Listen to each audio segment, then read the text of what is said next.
Welcome back to the channel, folks. If this is your first time, welcome to the channel. So this is the VAMP, the Tiger Force 112 classified VAMP, four-seater, of course you can tell.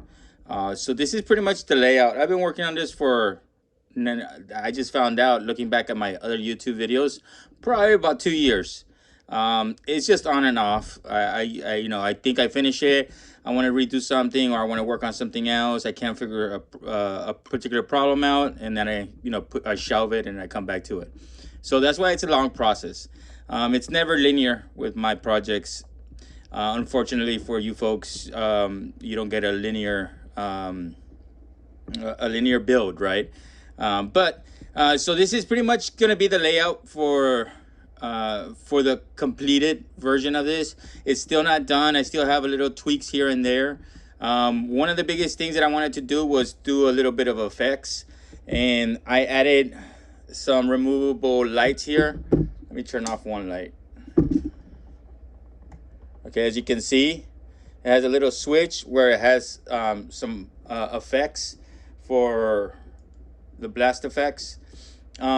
And they came out pretty good. I'm not too sure if you could tell in the video, but they came out pretty good. I did want to make them removable, so they are detachable, so you could still put back the rockets in there. And just in case you wanted to display it in your shelf, with the rockets going off, you could do that, or you could just take out the rockets or leave the rockets in there. They have little magnets. This is a Lego piece with magnets wrapped around copper. What is it called? Copper tape, right? And then the electrical wires are connected to the lights, and the lights are just LED filament lights. On the bottom, you can see where I just ran it through. The bottom, you can't really see it when it's displayed. So that's pretty much that effect. As far as this vehicle is concerned, it's fairly heavy. It's an RC. It uses the same RC that I did for my original VAMP 112 scale, the two-seater, the original version. If you haven't seen those videos, take a look if you have a chance, or if you're interested in that. But it's pretty much the same type of RC. The only thing that it's changed on the RC is the shocks, because this is a bigger vehicle. It has a lot more components. It has four figures, and these are full figures. They're not cut off at the legs or anything. They're not modified whatsoever. It's heavier, so the shocks themselves, I had to figure out a different shock system for them. So again, going back, I did wanted to make it modular. So the roof rack is pretty affixed, and it is affixed with tie ties. I left the tie ties out here so you could see the tie ties. If I wanted to make this a little bit prettier, I would just put the actual interlocking piece inside here. That way it just looks like a strap that goes over it.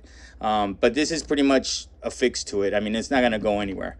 Now, if I wanted to remove it, all I have to do, and these tie ties, I mean, you get about 20 tie ties in the 99-cent store, or $1.25 cent store nowadays.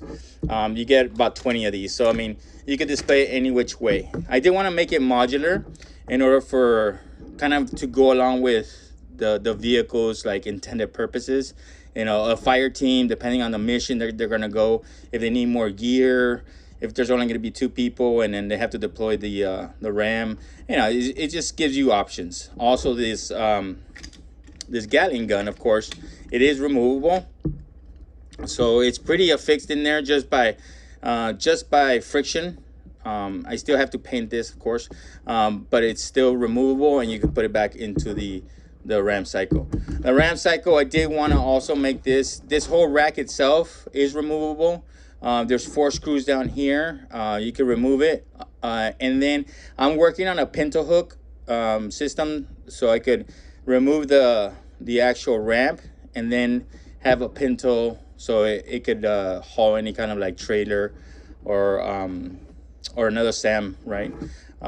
So this ramp also, it took me a little while to figure out how I was gonna make it. in order for it to be deployable and at the same time be secure enough. I found a couple pieces that I thought worked well, and then I rigged, and these are just paper clips that I rigged in order for it to hang on there. I have test driven this with the ram cycle in the back. It bounces quite a bit, but it holds on steady. It doesn't flop off. This is pretty. It's pretty easy to just lock in, and then it just takes a little bit of finesse to unlock it. Once you get it unlocked, the front is a little bit more tricky because there's a little bit less space. But once it gets unlocked, then these ramps deploy. It is a tougher angle, probably not realistic, but still, right? And it's able to get off and then get back on at will. So that's the ramp here. As you could tell, I'm not too sure if you noticed, but down here I have a little supporting piece. One of the things that I did find out about this, one of the little things that I did find out, excuse me, I'm a little bit under the weather. When I did take it out to, test drive it, was that the wheels, right now the wheels, they're not attached. Because of the extra weight when it turns, these wheels want to grip, right? So the wheels stay, and then the wheels and the tires, they split apart. I was having some trouble driving it, and I thought it was because of the weight, maybe, but I think it was because the tires left the rim, and then they started getting into the way of the other components, so it was struggling on moving. So that's one of the fixes that I need to do. And I put this support in here because without the support and the added weight, then it brings down the tires. The tires start looking flat. So I do want to put in some foam in there. I started looking for the foam, but here's the bitch and moans and complaints of this video section. I always complain about the scale. RC companies, whoever puts out these RCs, they're horrible at scale. They say it's 1/24 scale. You get the vehicle and the body is an actual licensed body, but it's actually 120, or they say it's 118 and it ends up being like 114 scale, and it's maddening. Like they don't understand math or something. Same thing with the tire foam inserts. It's like I look at the listing, I look at the measurements, centimeters and millimeters, and then sometimes inches, and then I get it. And it's like they don't understand how a ruler works. I don't know. It's a different language, apparently, in the RC world.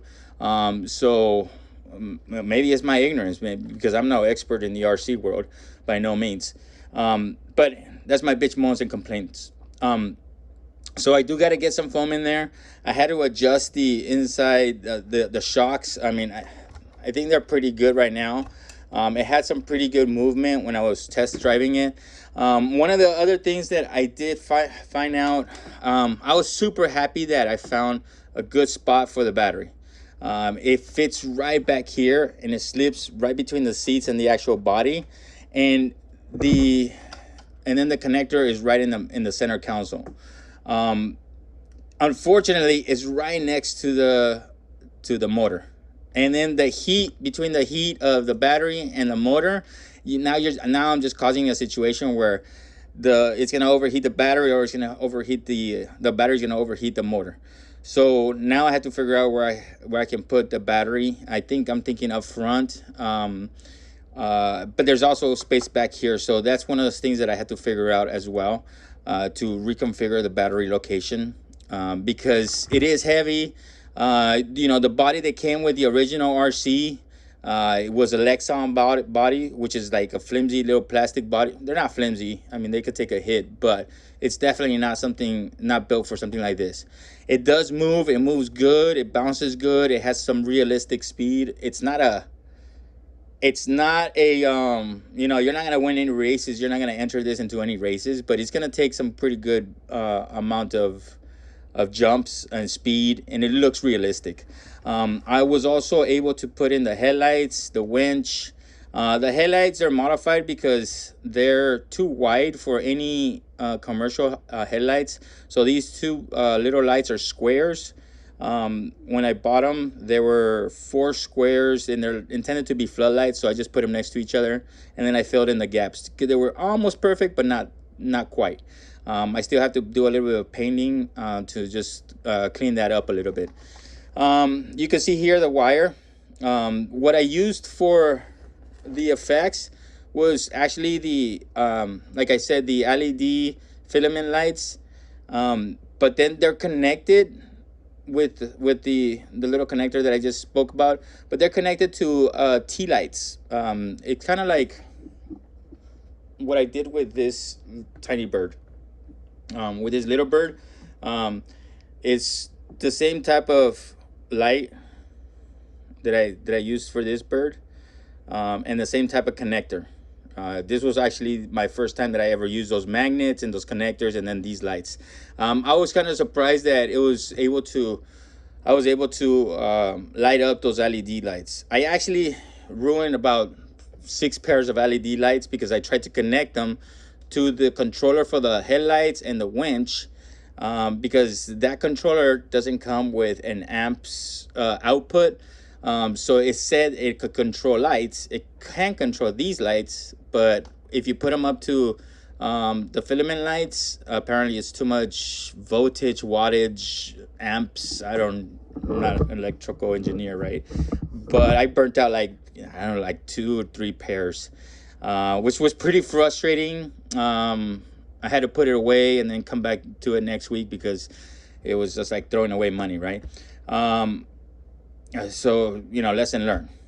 But the little T light controller or batteries, they are good enough to power this, and it gives out pretty good light, good enough for me to be like pretty satisfied with it. So that's the good part of that. Beyond that, I changed the steering wheel. I think that's it as far as the updates are concerned for this one. Like I said, I still got to get foams in there. Once I get foams in there and it looks good, I'm probably still going to be using the little retainer here, because during storage and out here in Yuma it gets warm. The tires are still going to look flat, and sometimes if you leave them like that too long, they tend to keep that shape. So then you have an oblong looking tire, like a flat tire 24/7, and it just kind of stays that way. So but still, get those foams in there. Once I get those foams and I feel comfortable with it, then I'll probably go ahead and glue the tires. Once I glue those down, I have some aesthetic things that I want to look at, and then battery position, and beyond that, I think it will be ready to go. I made a video of the test drive. I'll probably upload a little bit of it, and then after I'm done, I'll make another video of it actually running through a full pack. It does use a 2-cell LiPo battery. It might be able to take a 3-cell. Who knows? It's still the stock electronics for this RC. The RC, again, it's a pine cone 112 scale truck. Pretty good. It's got a center motor. It works well with this. It worked well with my other 2-door VAMP, the green original VAMP. And I highly suggest checking it out. I think on AliExpress it's running for about $90 right now. Pretty cheap for the amount of stress that it can take, and the performance of the RC. I really dig it. It has a narrow silhouette, unlike most RCs that compensate for the speed, and then they start widening that chassis in order for it to be able to maintain high speeds and turns, which is understandable, I suppose, if you're just going for full speed.